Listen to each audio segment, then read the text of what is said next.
The letter arrived on the 23rd of August, when the heat lay over the village of Ashwick like a wool blanket pressed flat, and Maren Voss was standing in the middle of her employer's drawing room being told, in the gentlest possible voice, that her services were no longer required.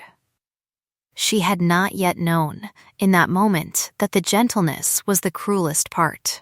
Had she known it sooner, had she understood, even a year earlier, that the sweetest register and the sharpest blade were always the same instrument, she might have been quicker to see what was coming. She was not. She was, in that respect, exactly as slow as Miss Alderton had calculated she would be. "It is nothing against your character," Miss Alderton said. She was seated, which meant Maren was standing, which was the first of the morning's small arrangements. Her hands were folded in the way of a woman who has already finished deciding and is now performing the mercy of discussion. "The family has chosen to bring the children's education into the family proper. I am sure you understand." Maren understood. She understood that there were no children. The Alderton household had kept no children under its roof in 11 years. She understood that the position had suited Miss Alderton precisely because Maren had been too proud to accept charity and too poor to refuse work, which meant she had been manageable, and that something had changed. She looked at the folded hands and at the letter on the writing desk, not addressed to Miss Alderton, she noted, though it had been opened, and she said, of course, in a voice that gave nothing away. She had been practicing that voice since she was 9 years old. It cost her less than it used to. The letter on the desk bore a ducal seal. She did not let her eyes rest there longer than a glance would require. She was given a month's additional wages, which was generous, and a letter of character, which was better, and was wished every happiness, which cost Miss Alderton nothing, and was therefore worth exactly that. Maren thanked her, folded her character letter against her palm, and left the room before the sympathy could become a second injury. She was out of work by noon. By 3 o'clock she had spoken to Mrs. Peake, who kept the register of domestic positions for the county and 3 counties adjacent, and who had the expression of a woman who measures her sympathy in increments of professional usefulness. By 4, she had read the advertisement twice and said, carefully, that she would require more information before agreeing to present herself. Mrs. Peake looked at her over the rims of her spectacles. "Maren Voss," she said, "you are 26, you have no family left to speak of, and you have precisely the qualifications this position requires. What information, exactly, do you feel you require before agreeing to be considered?" "The nature of the difficulty," Maren said. Mrs. Peake put down her pen. "The previous governesses." "How many?" 3, she said, "in 18 months.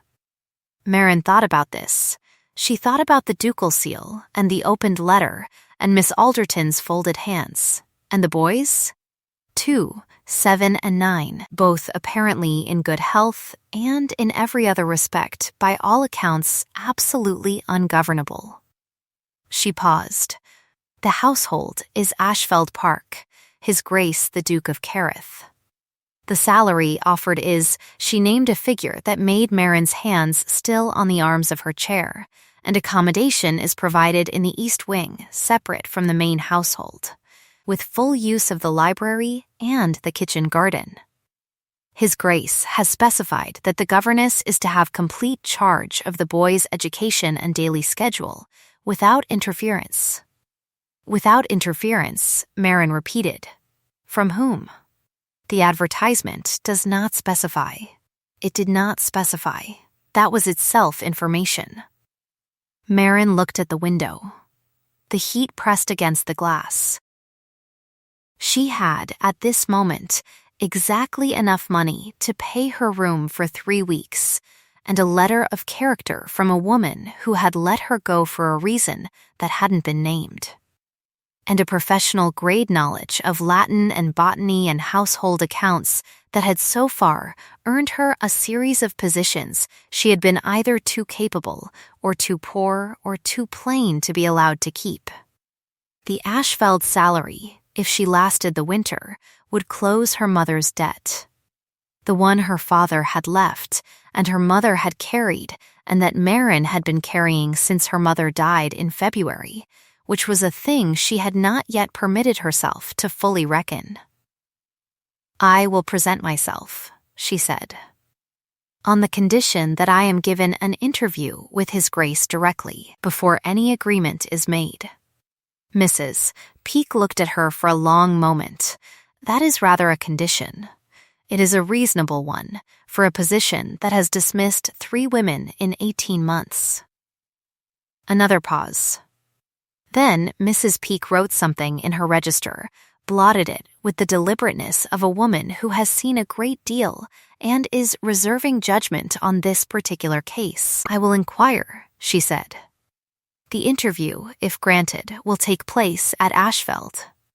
Be prepared to travel Thursday." The coach arrived at the park gates on the morning of the 28th, which left Maren, by her count, 3 months and 2 days before the year turned.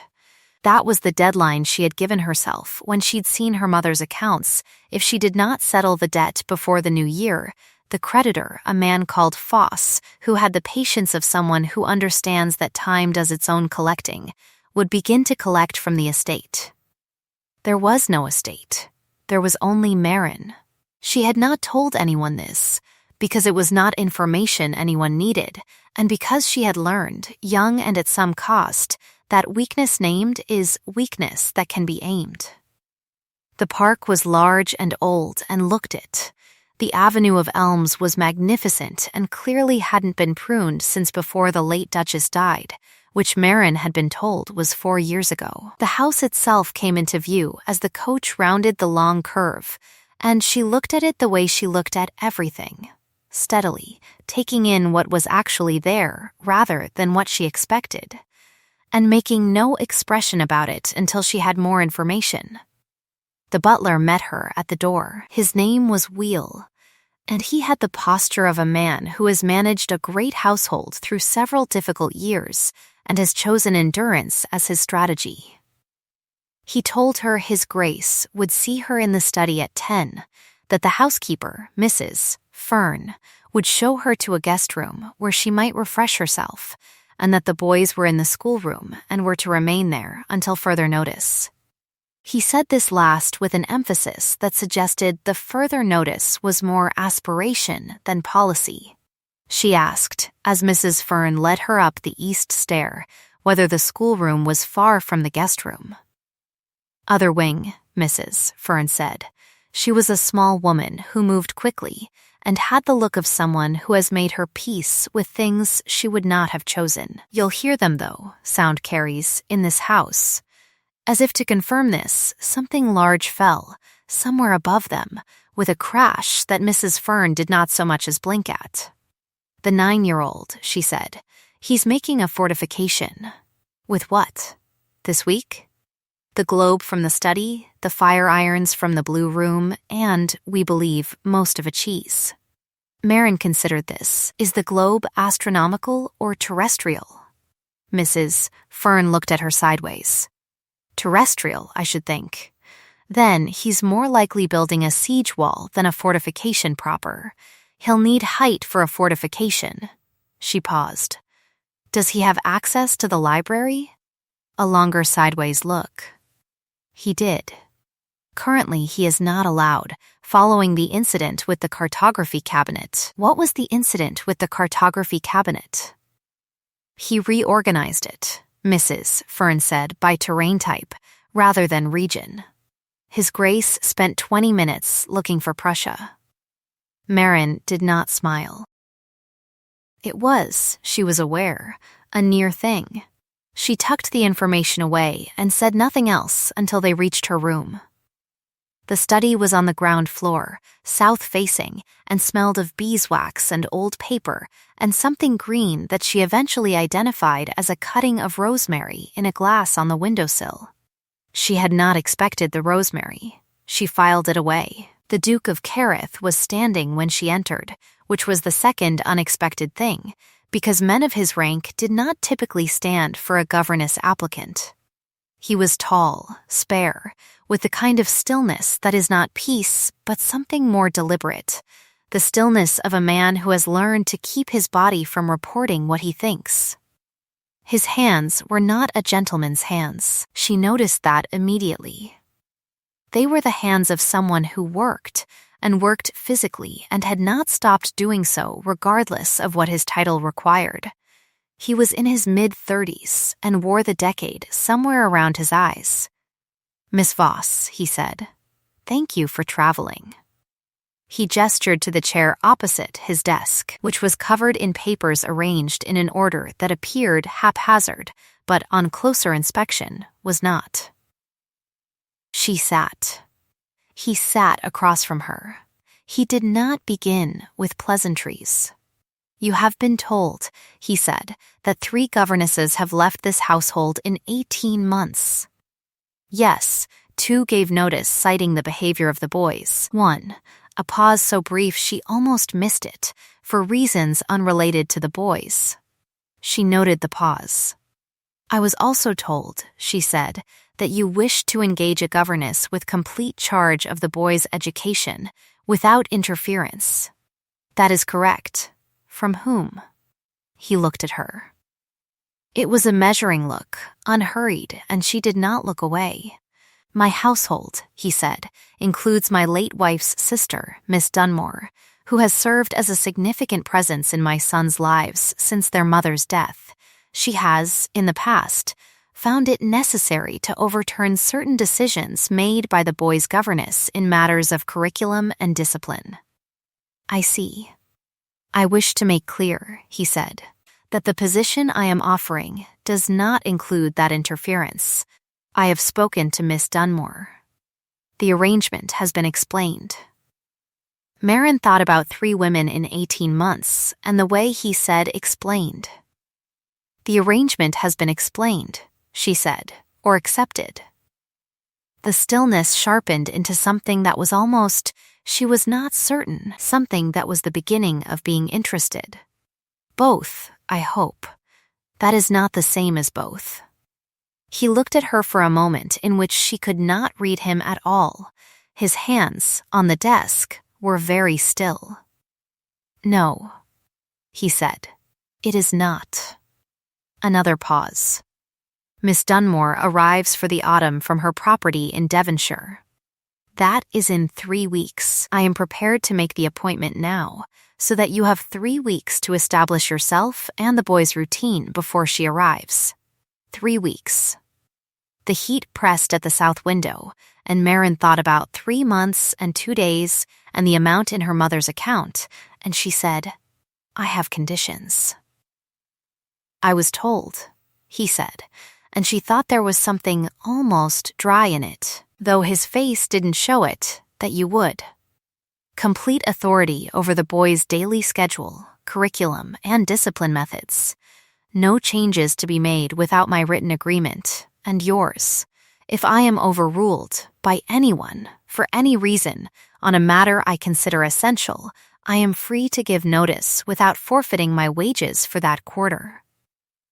He listened without interrupting. When she finished, he said, "That is unusual. The situation is unusual."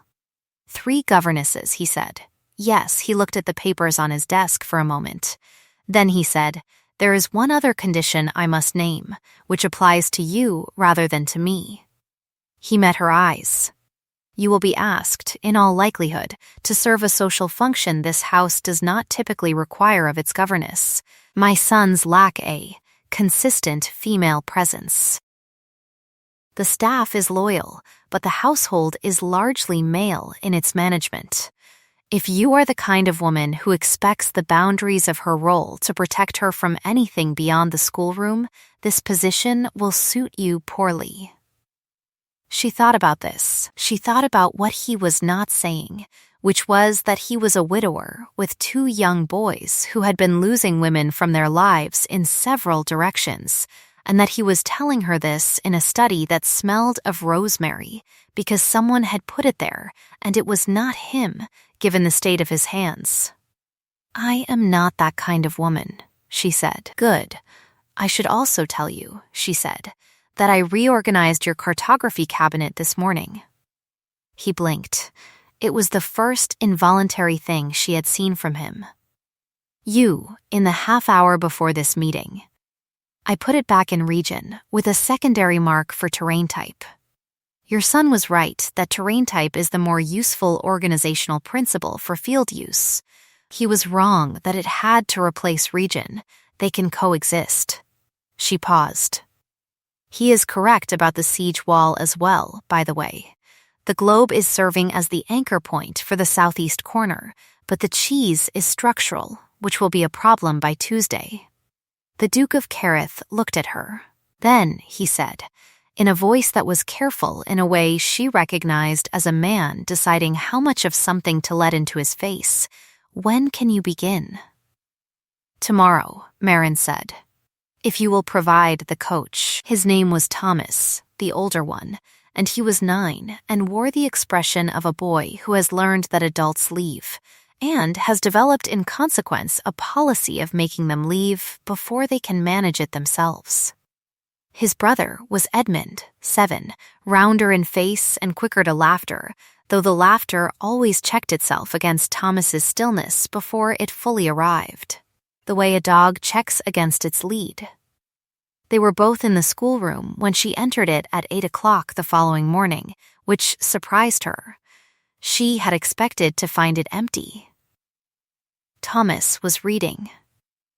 Edmund was watching the door. "You're the new one," Thomas said, without looking up. "I am," Marin said. She set her case down and looked at the room. It was well appointed, dusty in the corners in the way of a room that has had its routine disrupted and nobody has restored it, and there was a chalk diagram on the floor near the window that she identified, after a moment, as a map. "That's the northern counties," she said. Is the book marking the disputed border near the Tyne, or the current one?" Thomas looked up. Edmund made a small sound. "Current," Thomas said, after a pause in which he was deciding something.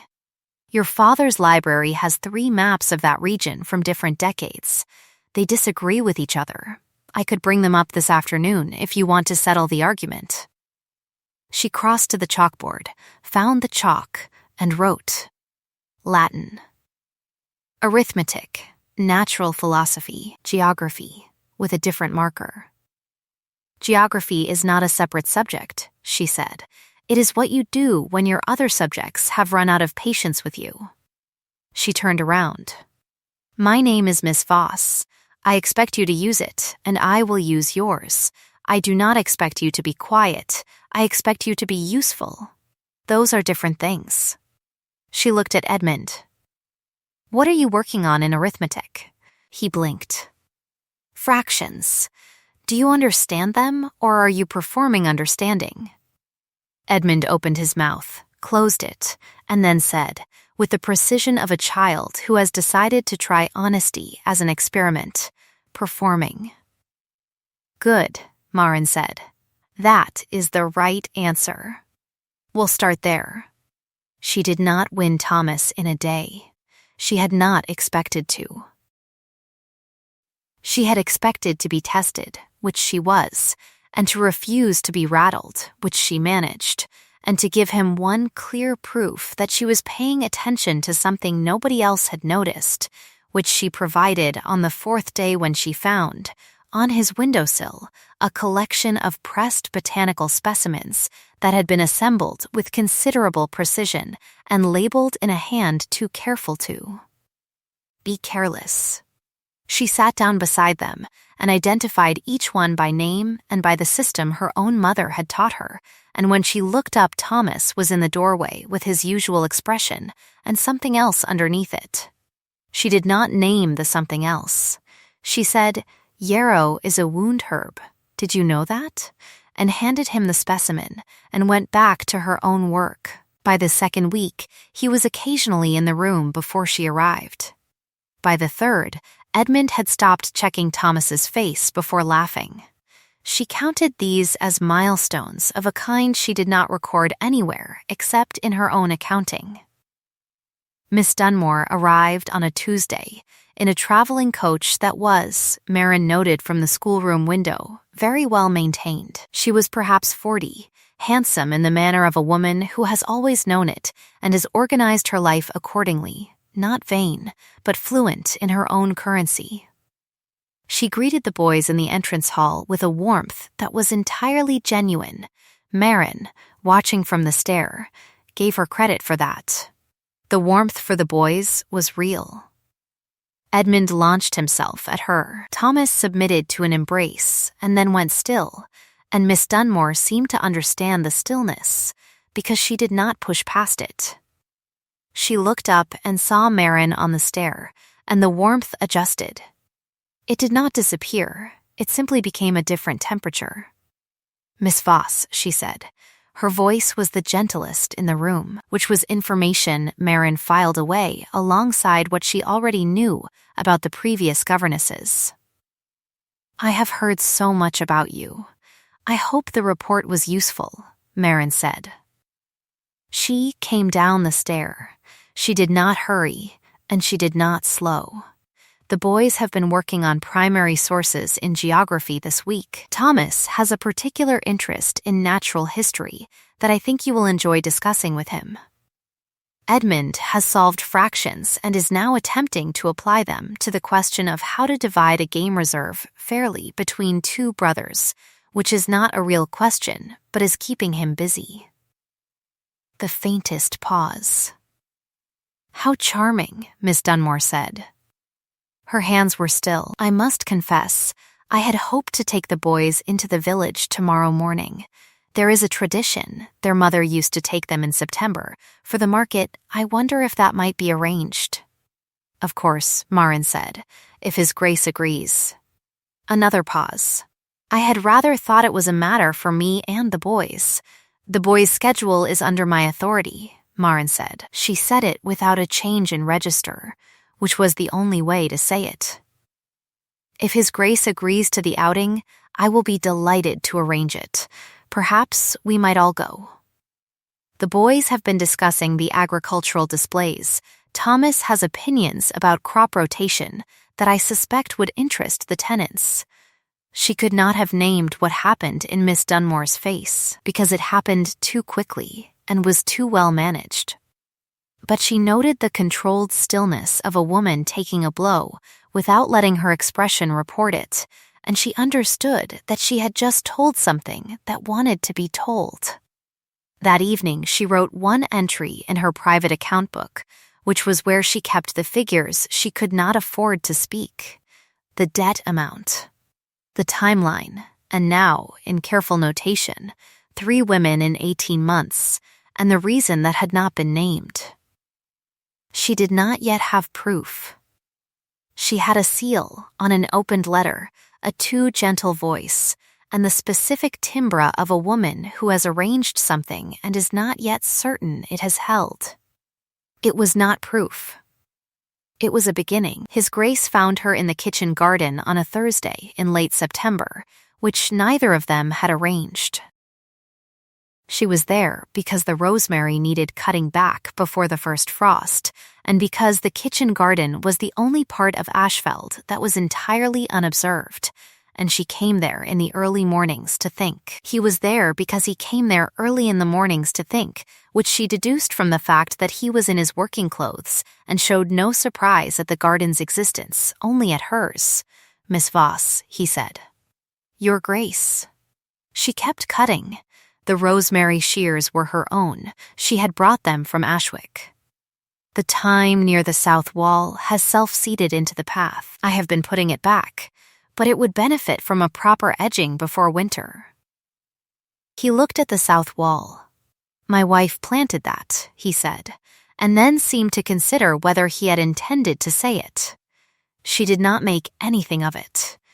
She said, "It's a good variety. It will come back strong in the spring if it gets some root room now." She cut another stem and laid it in the basket. Thomas found a moth yesterday that I cannot identify from the library's collection. He drew it very accurately. I wondered if you knew whether there was a specialist collection anywhere on the grounds. The library has some natural history texts, but the illustrations are from the last century. He was quiet for a moment. My father had a collection of specimen boxes in the old schoolroom, 3rd floor, East Wing. I do not know the current state of them. I'll look. She straightened up, pushed the hair back from her face with her wrist, her hands being occupied, and found him watching with the steady but not intrusive regard of a man who has stopped himself from saying something and is deciding whether to unsay it. Was there something you needed, Your Grace? I wanted to say, he stopped. He did not fidget, he simply stopped, with the economy of someone who is used to making decisions about what to release. The boys are improved. Edmund told me last night that fractions have I believe the phrase was, a logic if you know the trick, and that the trick is that everything is either a door or a window. Marin considered that she might not have adequately impressed on Edmund the difference between mathematical concepts and metaphors. He is applying a window and door sorting system to the schoolroom, she admitted. He has classified the globe as a door. I have not yet determined what that means, but I have decided to let it develop. The grave man standing among the rosemary she now understood he had not put there, and came to nonetheless, made a sound. It was a small sound. It was the sound of a man whose face has not received instructions about a small internal thing that has arrived without warning, and she heard it the way she heard all such small sounds, which was with care and without comment. She filed it away like the cutting of a botanical specimen, labeled, dated, pressed flat for later examination. She did not allow herself to think about what it meant. She had 3 months of wages left to earn, a debt to close, and a woman in the household who had managed 3 previous governesses and had not yet deployed whatever she was holding in reserve. She had work to do first. The first thing that went wrong was small enough that she almost missed it. She was helping Edmund with his letters. He wrote large and with great enthusiasm and no consistent direction, when she noticed that the ink on the copybook page was different from what she had put out that morning. Not different enough to name with certainty, different enough to note. She did not mention it. She took the copybook to the window and held it in the light, and the ink was slightly too pale, slightly too thin, as if the bottle had been stretched with water at some point after she had last used it. The words were all correct. The lesson material was undisturbed. But something had been in the schoolroom since morning. She said nothing to Edmund. She said nothing that evening to anyone. She went to the kitchen garden instead and cut the time back from the path, because the time needed it and because she needed to think. And she thought about ink and about a seal on a letter that had been opened, and about 3 women who had left, and about the particular forensic vocabulary of a person who arranges things and trusts that no one is paying close enough attention to notice. She had been poor and overlooked for long enough to have made a science of being overlooked.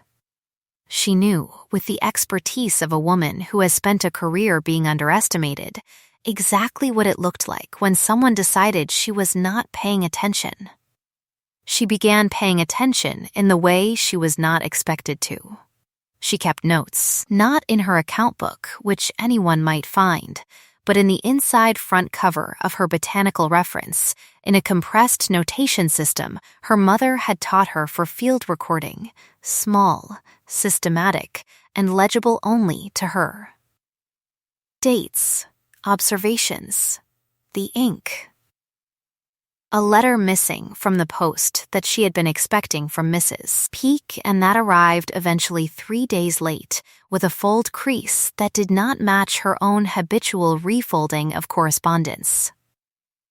A small change to the household schedule that moved the boys' afternoon walk to a time that put them in Miss Dunmore's path rather than the East Garden, which had been their preference.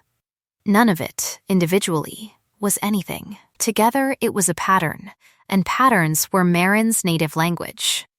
It was in the 5th week that Thomas's work changed. She would not have seen it if she had not been measuring by her own notes.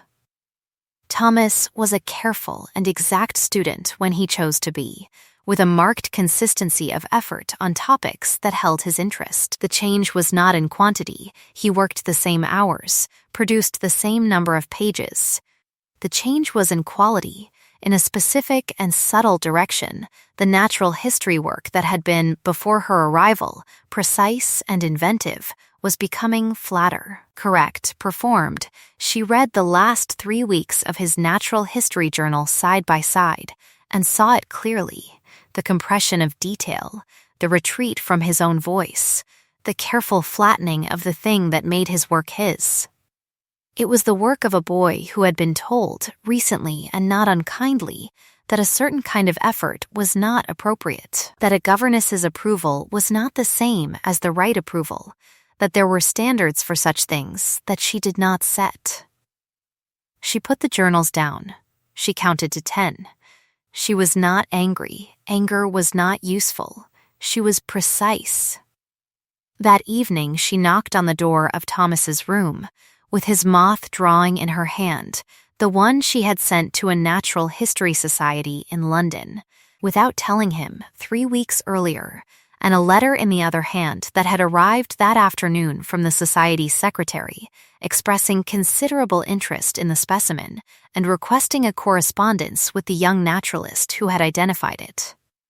Thomas read the letter twice.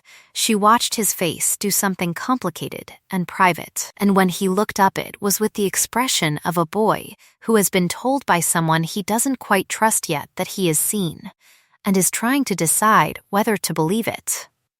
"They want to write to me," he said. "They want to write to you," she said. "I have told them you are 9. They have said this is not a disqualification." She paused. "Your natural history work in the last 2 weeks has been correct. I want it to be yours again. I want the boy who labeled the specimens on the windowsill, not the boy who is writing what he thinks the expected natural history student produces." A long pause.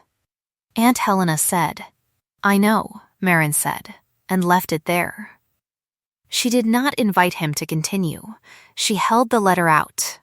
He took it. She said, "Write back to them tomorrow. Tell them about the moth. Tell them in your own language." Then she left him with it, which was, she had found, the best thing to do with Thomas when something real had happened.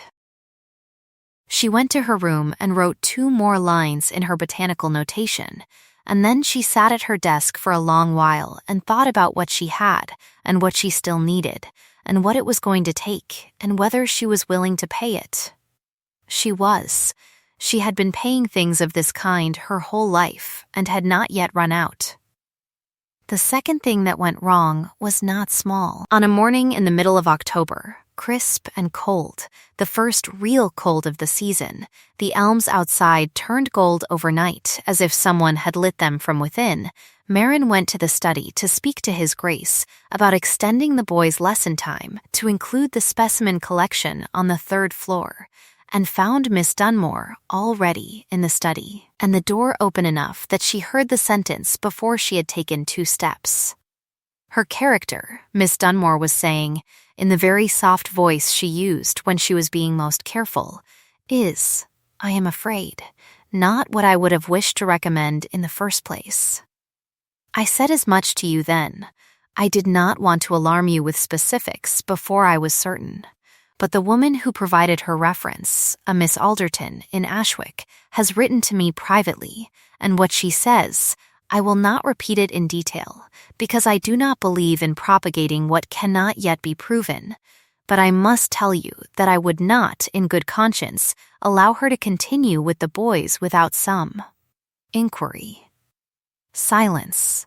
Then the Duke's voice, level and giving nothing away. "What does Miss Alderton say?" "She implies, and I am careful to say only implies, that Miss Voss's departure from her household was not, as it has been represented, due to a change in the family's needs. That there was an impropriety. I cannot name it more precisely than that." Marin stood in the corridor with her hand not quite touching the door. She was counting. 1, 2, 3, 4, she was deciding. The Duke said, in a tone she could not read, "This is a serious charge." "It is. I am sorry to be the one to bring it." She pushed the door open. They both turned. Miss Dunmore's expression did not change, which was the most informative response available. The Duke stood, which he always did, and she noted that he was doing it now automatically, and noted that she had noted it, and set the notation aside for later. "Your Grace," she said. "Miss Dunmore." She stepped inside. She did not apologize for entering. "I believe I have come at an inconvenient moment. If you would prefer to continue, I can wait in the library." A pause that was so brief she might have imagined it. "No," he said. "Miss Voss, will you sit?" It was not a question. She sat. Miss Dunmore sat. The Duke remained standing, which reorganized the room. "I am going to put something to you directly," he said, "because that is how I prefer to conduct my affairs." He did not look at Miss Dunmore.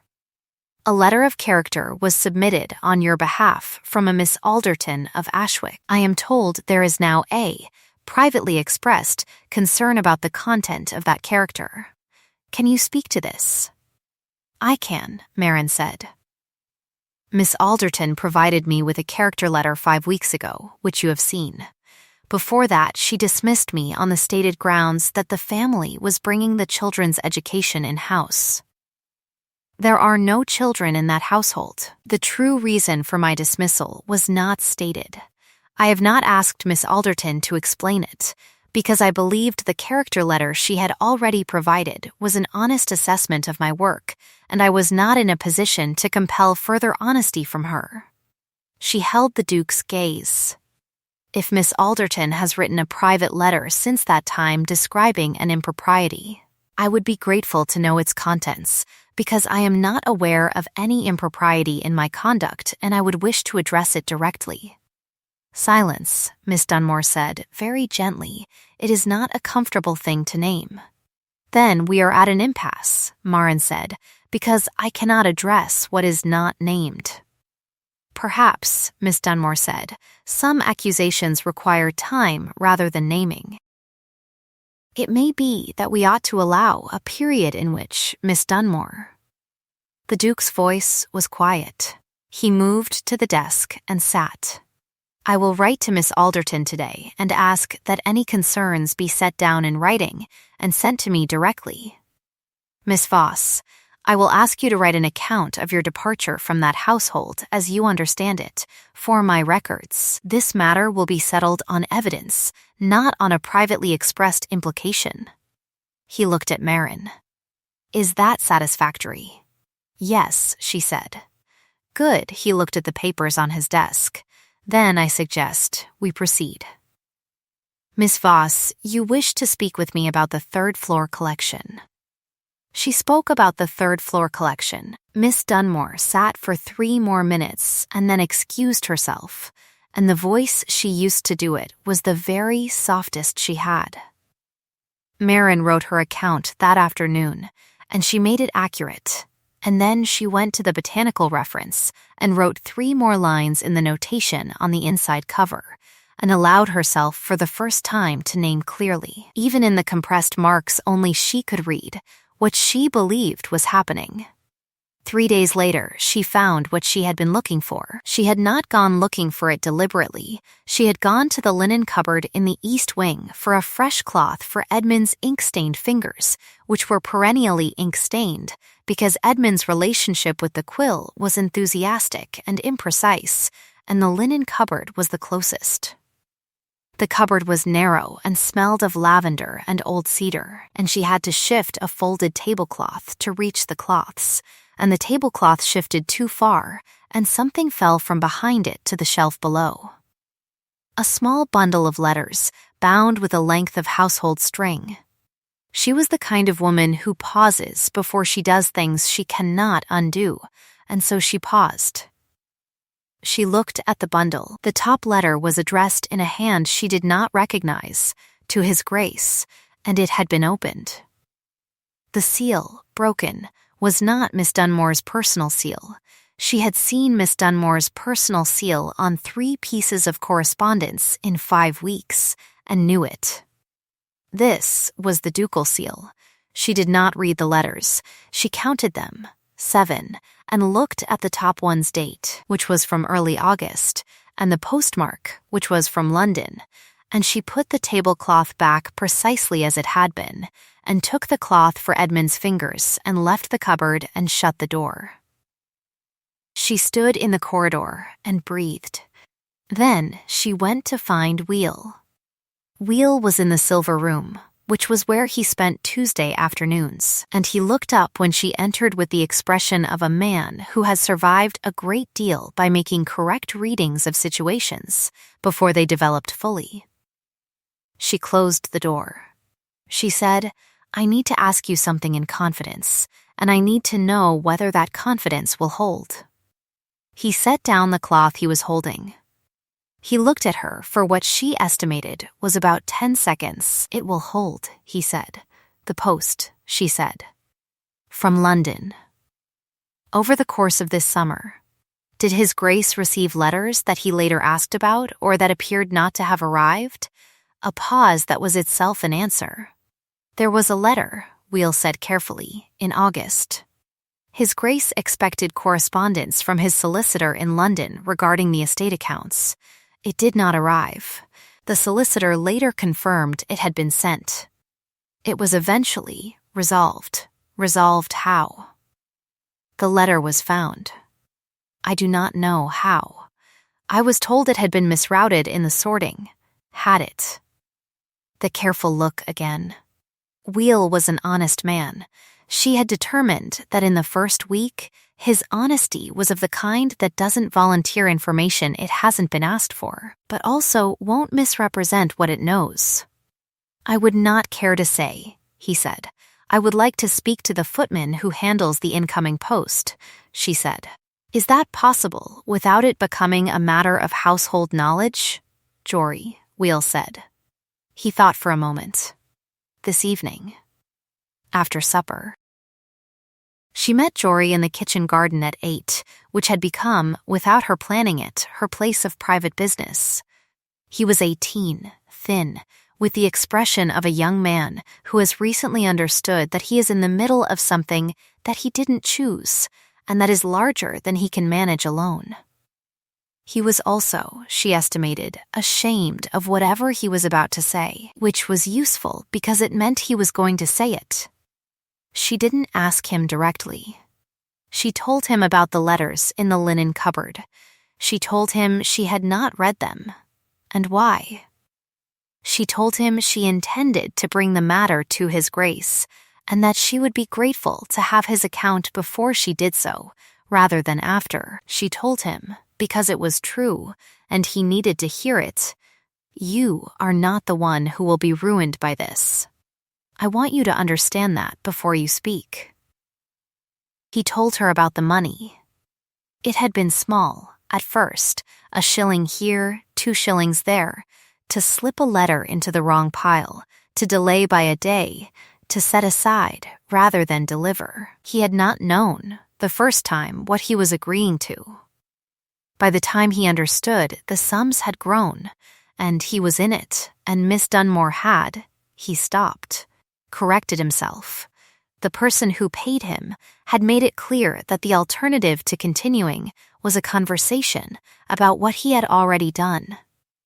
He had the name. He had 3 shillings from the most recent payment in his jacket pocket, which he had not spent because he could not bring himself to spend it, and this particular human detail, This 18-year-old boy, carrying the unspent evidence of his own shame around in his pocket for 2 weeks, was the detail that told her the rest of it. She did not show what it cost her to hear it. She said, "Give me the shillings. I will keep them safe, and you will say nothing to anyone until I ask you to." "Can you do that?" He could. She went to her room and put the 3 shillings in her account book next to her mother's debt figure and sat for a long time in the dark. The storm broke on the 2nd of November, which was also the day His Grace received the letter from Miss Alderton that he had requested, which was also the day that Edmund left his botanical drawing on the wrong desk by accident, and Miss Dunmore said something to him about it that Marin did not hear, but that Edmund heard, and that Thomas heard Edmund describe afterward, and that Thomas subsequently refused to speak about to anyone, which was his way of processing things that were too large for him. She found Thomas in the specimen room on the 3rd floor. The collection was beautiful, if neglected, rows of careful boxes that the Duke's father had assembled over 40 years, labeled in faded ink, each specimen still pinned and still perfect in its purpose, even under the dust. Thomas was sitting on the floor with a box open across his knees, and he was not looking at it. She sat down beside him without saying anything. The rain came hard against the window. The room smelled of cedar and old paper, the particular combination that meant something preserved. She told Edmund, Thomas said, without looking up, that his drawings were what a child does, that it was kind of Miss Voss to encourage them, but that real accomplishment is what you pursue when you are serious and have proper instruction. Marin said nothing. Edmund asked if I thought they were good. He still wasn't looking up. I said yes. He said, but Aunt Helena said. He stopped. "He's 7, Thomas said. "He believes her. He believes her," Marin agreed, "because she has been here longer than I have, and because he loves her, and both of those things are true, and neither of them changes whether she is right." She paused. "Does he believe you?" A long pause. "Usually, then tell him what you think. Simply, without arguing against her." She waited. "Thomas, do you think his drawings are good?" "Yes," he said, and this time it was not performed. "He sees the shape of things. He always has. Tell him that," she said. He put the specimen box back in its row. He did it carefully, not because he was being careful, but because he was the kind of person who handles things correctly, without thinking about it, and she was aware, sitting on the dusty floor of his grandfather's specimen room, with the storm at the window, that she was also aware of many more things than she had expected to be aware of when she arrived at Ashfeld Park. She set them aside. She had work to do. She went to the Duke that evening. She knocked on the study door at 9, which was late and she knew it, and he called her in, and he was at his desk with the letter from Miss Alderton in his hand and the look of a man who is deciding what to do with something he did not expect. He looked up. "I need to speak to you," she said, "about several things. Together, I would ask that you hear all of it before deciding anything." He set the letter down. He gestured to the chair. She sat. She had her account book with her, closed, and she put it on her knee. She did not open it yet. "The letter from Miss Alderton," she said. "It is not," he said carefully, "what I expected. What does it say?" He looked at her for a moment, and then, because he was the kind of man who has decided on direct dealing and commits to it even when it is uncomfortable, he said, "It says she is sorry to have provided you with a character, as she has since learned from a mutual acquaintance that your conduct in the household was inappropriate, that you formed an attachment to a member of the family that was not proper to your position, and that your dismissal was a consequence." She expresses regret that she permitted you a reference before verifying this. May I ask who the mutual acquaintance is? She does not name the party. She refers to a reliable source within the county. He paused. I will tell you honestly, Miss Voss, that I do not know what to make of it. I know who the source is, she said. She opened the account book, removed the 3 shillings, and put them on the desk. Then she told him everything. She told him about the linen cupboard. She told him about Jory. She told him about the ink, the post, the schedule, the letter in August from the London solicitor. She told him about Thomas and Edmund, and what Edmund had been told about his drawings, and what Thomas had reported. She told him about the copybook. She laid it all out in the order she had it, one piece beside the next, the way she had been taught to assemble a herbarium, systematic, clear, everything labeled with the date it had been noted. When she finished, the study was very quiet. The fire had burned low. The 3 shillings sat on the desk between them. Jory will speak, she said, if you ask him. I told him you would ask him, and that he would not be the one to suffer for it. She paused. I also want to say, before you respond to any of this, that if your conclusion is that I am wrong, or that what I have brought you is not sufficient, I will accept that and continue to do my work. I am not asking for a verdict tonight. I am asking you to have the conversations that should be had before the verdict is given. He had not moved during any of this. He was very still. In the way she had come to understand was not coldness, but the particular quality of a man who does not waste motion when something important is happening. His hands were flat on the desk. He looked at the 3 shillings. There is something else, he said, and she knew from his voice that whatever this was, it was the thing he had been deciding whether to say for the entire conversation, and possibly longer than that. The letter from my solicitor. The one that was delayed. It concerned the estate accounts, specifically an irregularity in the land rents over the past 3 years.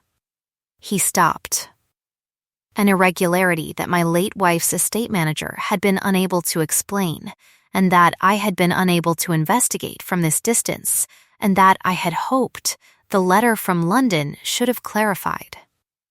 And when it arrived late, Marin said the clarification it contained was that the irregularity appeared to originate in a set of instructions issued under my authority. Instructions I had no memory of issuing, and for which the original documents had been mislaid. She let that sit for a moment. Where are the accounts kept? The estate office. South Wing. He looked at her. Miss Dunmore manages her own affairs from Devonshire. She has no direct access to my estate accounts.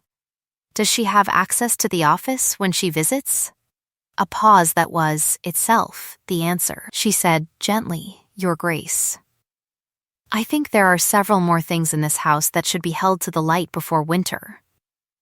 The next 10 days were the tightest she had lived in a decade, and she had lived some tight days. She made herself very quiet and very consistent, which was easier for her than for some people, because she had been practicing it since she was 9, and she continued the boys' lessons, and corrected Edmund's letters, and wrote to the Natural History Society on Thomas's behalf, and cut the time back from the path completely, because the frost was coming, and the time needed to be settled before the ground hardened. She did not speak to Miss Dunmore about any of it. She spoke to her at meals, and in the hall, and on the occasion when Miss Dunmore came to observe a lesson, which Marin permitted, because she had no grounds to refuse, and because she wanted to know what was being observed and how. She watched Miss Dunmore watch Thomas. She watched the specific quality of Miss Dunmore's attention, which was not, she had long since decided, the attention of a cruel woman. It was something more explicable than cruelty, and therefore more forgivable, and still completely unacceptable. It was the attention of a woman who had expected to be the person who mattered most in this house and had found herself replaced, first by a dead woman she could not compete with, and then by a governess she had not accounted for. She noted this. She set it beside the ledger column of what had been done. She kept them separate. His Grace had quietly dismissed Jory from the post-delivery without stating a reason, which Marin understood as the move of a man who is building something and doesn't want it disturbed. He had spoken to Jory privately, which she knew because Jory sought her out afterward with the expression of a young man who has been fairly treated and is not entirely sure how to carry that.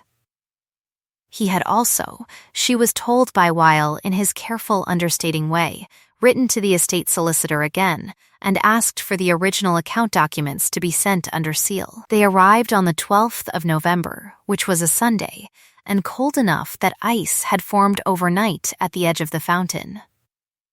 Marin heard the rider arrive from the kitchen garden and looked at the sky and thought about what came next. What came next was the morning of the 15th.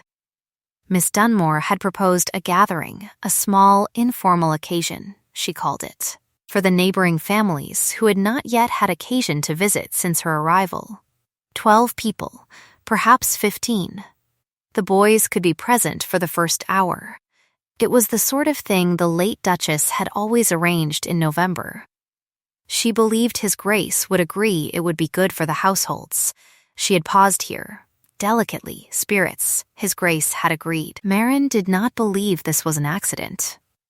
The gathering assembled in the blue drawing room at 2 p.m. on the 15th, the neighboring squire and his wife, the local magistrate, a man called Hartwell, precise and dry, who had the look of someone who has seen most things and is not easily surprised. 2 of the Duke's cousins, an elderly neighbor who had known the late Duke, and several other figures whose names Marin collected and filed as she moved through the room in her capacity as the boys' attendant. Edmund was being very good because Thomas had told him to be very good. Thomas was being very good because he was watching everything, which was his natural mode.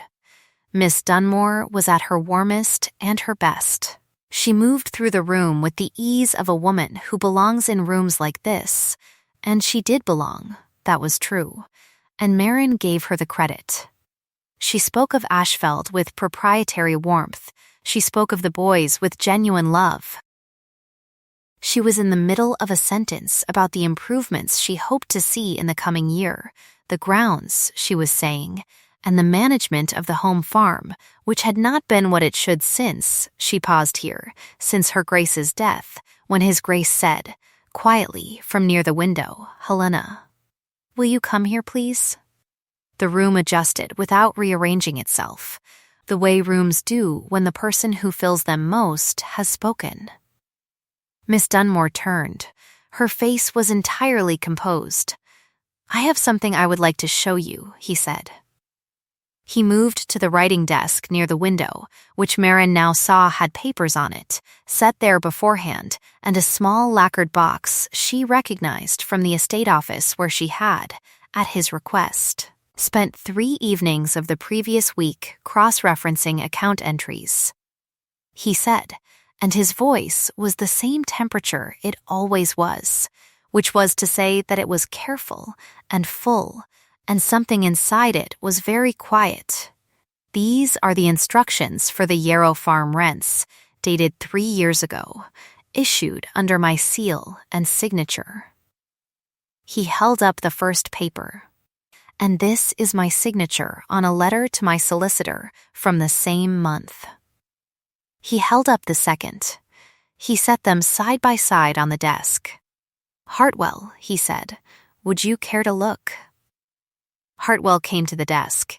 He looked for a long moment. He said nothing, which was the response of a man who has seen what he sees and is allowing everyone else to catch up. The A in my given name, the Duke said, to the room generally, turns left. It has always turned left. My father noticed it when I was 12 and attempted to correct it. He did not succeed. He indicated the first document. In the rent instructions, the A turns right. He looked at Miss Dunmore.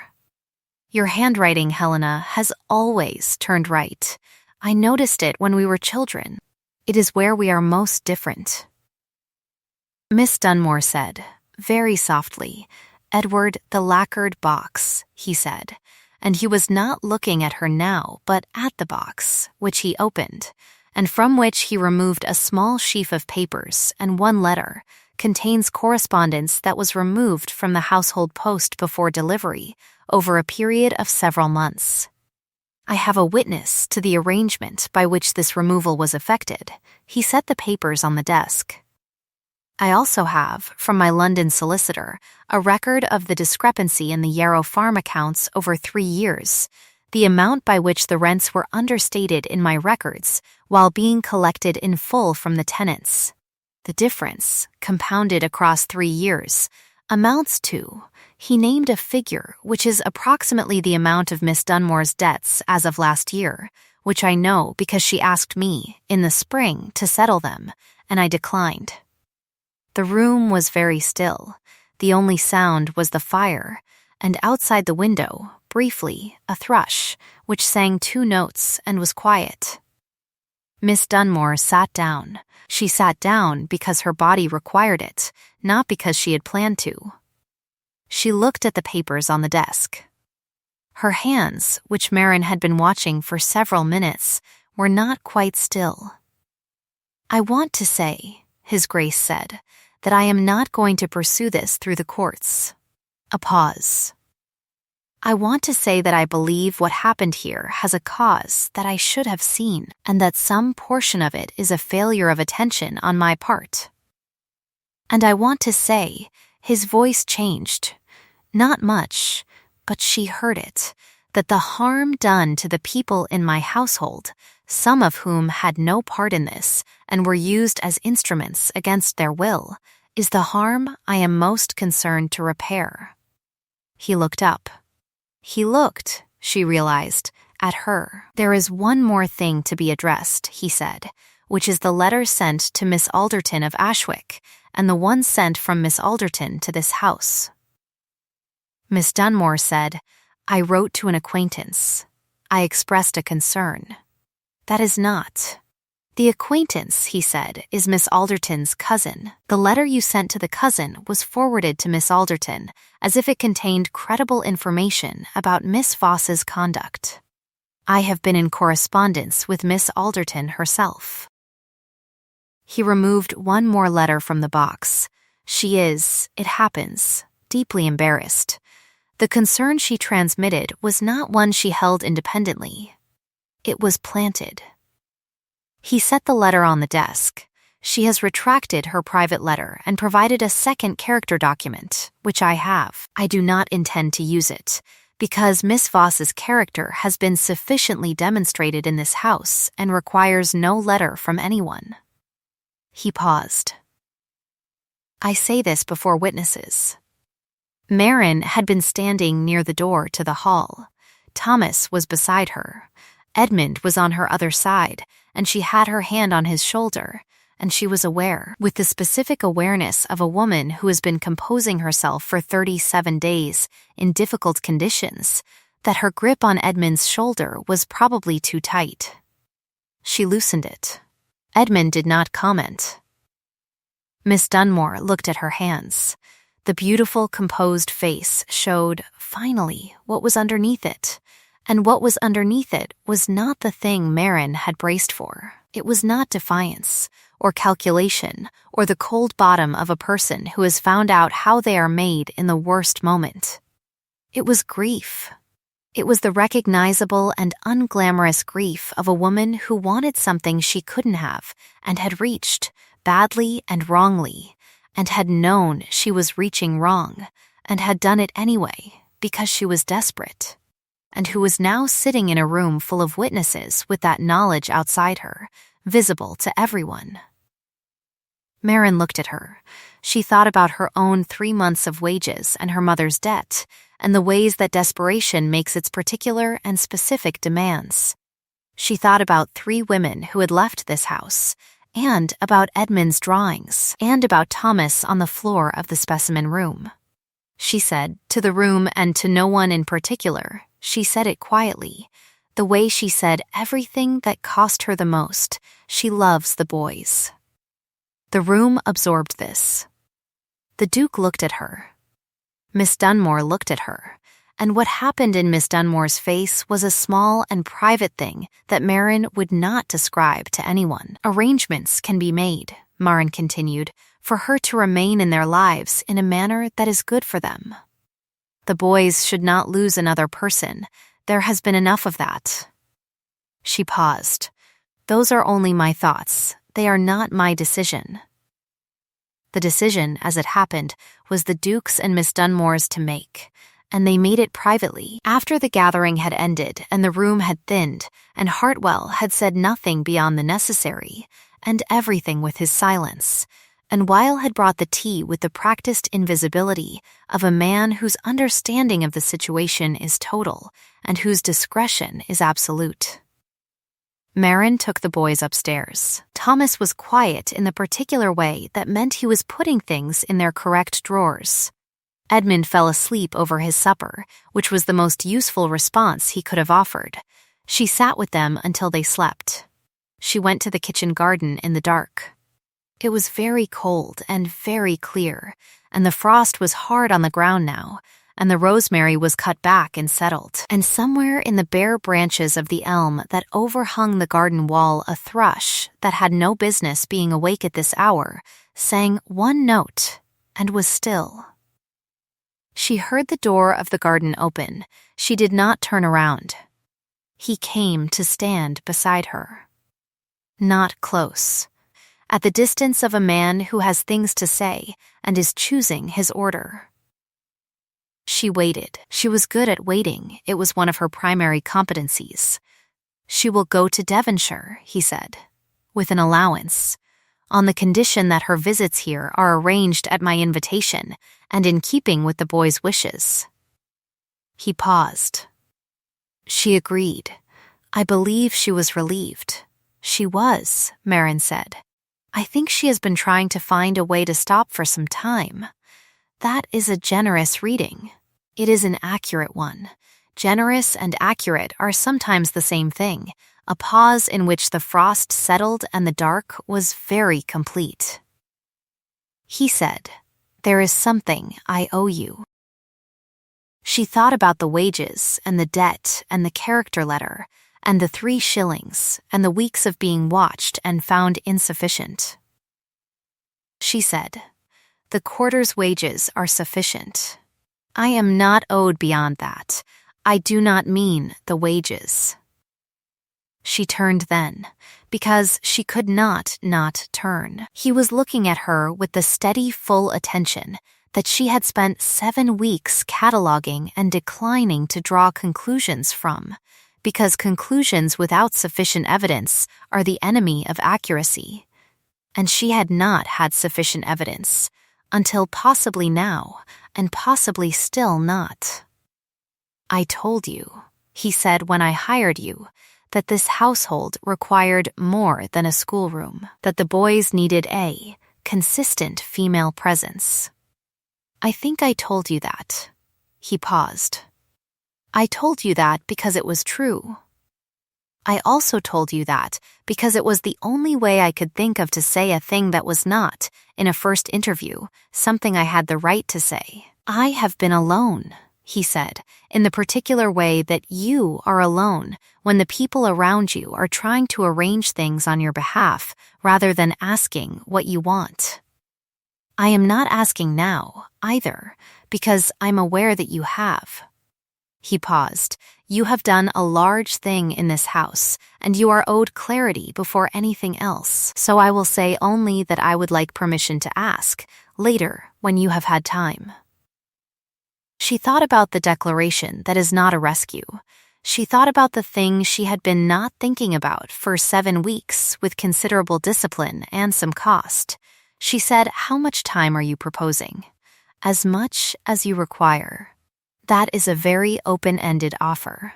I am aware." And there it was again, that small involuntary thing in his face that she had first heard in the kitchen garden over rosemary, that she had labeled and pressed flat and not examined too closely because she had work to do and was not in the habit of counting on things that were not yet certain. The first real smile. She held it in her memory like a specimen, dated, described, permanent. "A week," she said. "I will require 1 week." He said, "I can manage a week." She turned back to the frost. He stayed where he was. The thrush sang one more note, as if it had been waiting to confirm something, and went silent. She gave him 6 days. She was precise about most things, but not, it turned out, about this. The week was Thursday, and she came to him on Wednesday, which was not planned, and which she allowed on the grounds that the evidence was now conclusive, and there was no professional advantage to withholding a verdict. She found him in the kitchen garden at 7 in the morning, which was where she had first known what she was going to have to reckon with, and she said, standing in the frost with the rosemary cut back and the thyme settled, and the elm bare against the pale winter sky, "I have considered. My answer is yes, on the condition that it is because you wish it, and not because of anything that has happened in this house, which I need you to say plainly." He said, in a voice that was the quietest she had heard from him, which was to say it was the most sincere, "Marry me because you wish it. It is the only reason I will take." She had said those words to herself 3 weeks ago, alone in her room, the way she said things she was afraid of, which was early and privately to remove their power over her. She had not expected to hear them back. She had not expected the specific sensation of a line you spoke without knowing it was a refrain being handed to you by someone who had always meant to carry the other end of it. She looked at him for a moment in which she was counting things that cost rather than things that were owed, and then she said, "Yes, because I wish it." He did not move for a moment. Then his hand came up and covered hers, on the garden gate, and it was very warm, in the cold. They were married in December, in the small church at Ashwick, in the quiet way of people who have already given their most important testimony in a blue drawing room before witnesses, and do not require a public occasion to confirm what was said there. It was 9 people, and a hard frost, and Edmund wept, which surprised everyone including Edmund, and Mrs. Fern wept, which surprised no one, and Wheel, who had been told he was not required to attend and had attended anyway, stationed himself near the door, and did not weep, and nobody mentioned the matter. Thomas gave Marin a botanical specimen he had found, and pressed himself, a sprig of rosemary, labeled in his careful hand with the common name and the Latin, and, beneath that, in the smallest writing, the word remembrance, which is one of the things rosemary means, and which is also what Thomas meant. Hartwell stood up at the appropriate moment and said what was required, in the dry, precise voice of a man who manages legal proceedings as a professional interest and weddings as an occasional necessity, and he said it well. Jory was given a position in the estate office which suited his aptitude for figures better than the post. He turned out to be excellent at it. Miss Dunmore went to Devonshire in the 3rd week of December, with the allowance and the condition, and a visit arranged for Easter that the boys had negotiated themselves, which Marin had not orchestrated, only permitted. She wrote 1 letter from Devonshire that arrived before Christmas, addressed to the boys, which Thomas read aloud to Edmund, and which contained, among other things, an acknowledgment that Edmund's drawings were very fine, and that she had not said so properly and was sorry for it. Edmund accepted this with the generosity of a child who has not yet learned to hold debts, which is a thing Marin hoped he would maintain as long as possible. Thomas accepted it with the generosity of a child who is working at it, which she respected more. Miss Alderton in Ashwick had sent the 2nd character letter and a note of personal apology, which Marin read and then filed in the account book under things that are settled. Her mother's debt was paid in January from the quarter's wages, which felt like closing a book that had been open too long in weather. She sat for an hour afterward in the estate office, hers now in a different way, and allowed herself to be aware that the accounts were settled and that the feeling was not what she had expected, which was relief, and was instead something quieter and more complete, which she lacked a precise word for and did not try to name. Nearly a year from the morning she had stood in the Alderton drawing room and heard the gentlest voice say nothing useful, she was in the kitchen garden. The summer was back, different summer, the heat pressing again at the walled garden, but differently, the way heat presses when you have somewhere to be inside it. The rosemary had come back full from the winter cut, which she had known it would. The thyme had stayed in its borders. The elm had its leaves again. And in it, because some things persist as if assigned to the task, the thrush was making itself heard, the same two notes, or the same kind of notes. Because she was not a sentimental woman and was aware that birds do not follow human narratives. Behind her, the garden door. She did not turn around. She knew the sound of it by now. She knew the weight of the step and the particular quality of the pause. "Edmund," said a voice over her shoulder, near the elm, "has reorganized the cartography cabinet." "By terrain type?" she asked, without turning, "by something he is calling emotional geography." The voice was close. She could feel the warmth of him against her back, in the shade of the garden wall. "He has put the mountains in a separate category because they make him feel brave, and the oceans have been filed under uncertain, which he says is not a criticism." She thought about this. "He's not wrong about the mountains," she said. "No," the Duke of Kerith agreed. His hands came to rest on her shoulders, easy and without demand, the way of a man who has had to learn that standing beside is better than standing in front, and has learned it at some cost, and is glad of the lesson. He is rarely wrong about the important things. She put her hand over his.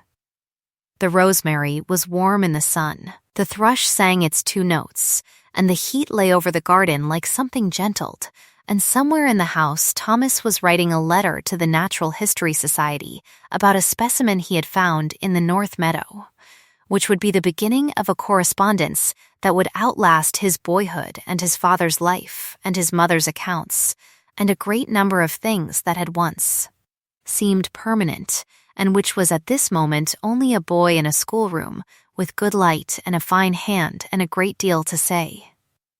She had not yet known, when she opened that gate 11 months ago, what this would cost her and what it would give back, and whether the accounting would balance.